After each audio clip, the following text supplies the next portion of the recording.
Hi, doodads and dudettes. It's Patrick from 8-Bit Doodads. Here with another quick look video. This one is on the Apple II High Speed SCSI card.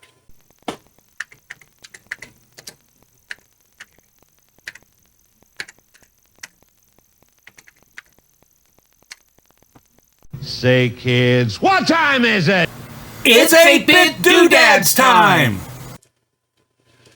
For some background, before we get into the details of this card, the first mass storage drives available for an Apple II was actually their profile hard drives, which came in 5 megabyte and 10 megabyte versions. And I think the 5 megabyte was $3,000 when it came out.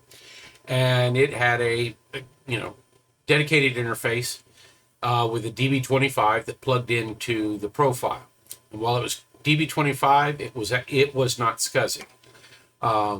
But that was their first foray. And the reason is they had the profile was already built for the Lisa. And then when they came out with the Apple III, they had a profile hard drive controller for an Apple III. And if you look, the profile fit perfectly with an Apple III, and it fit perfectly on top of an Apple Lisa.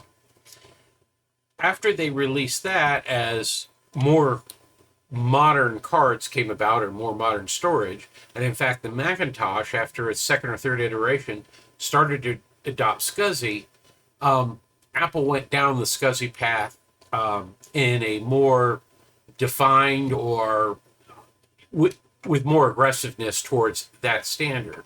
And in fact, they had, before this card, had a standard Apple II SCSI card.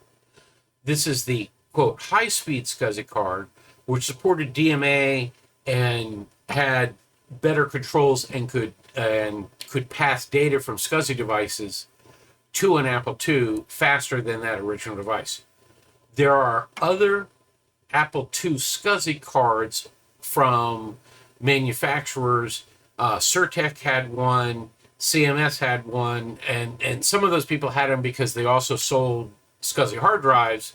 One of the advantages to SCSI is obviously you have single port off the back, but SCSI devices could be chained.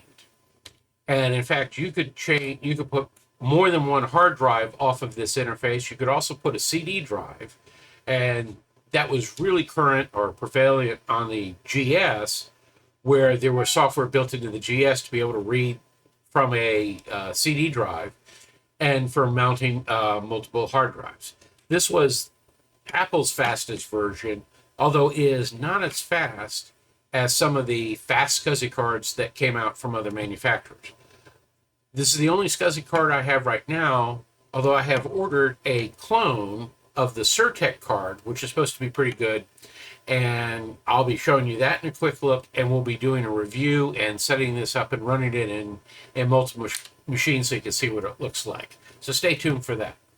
If you like the video, please make sure to click the like button and follow us along on 8bitdoodads.com.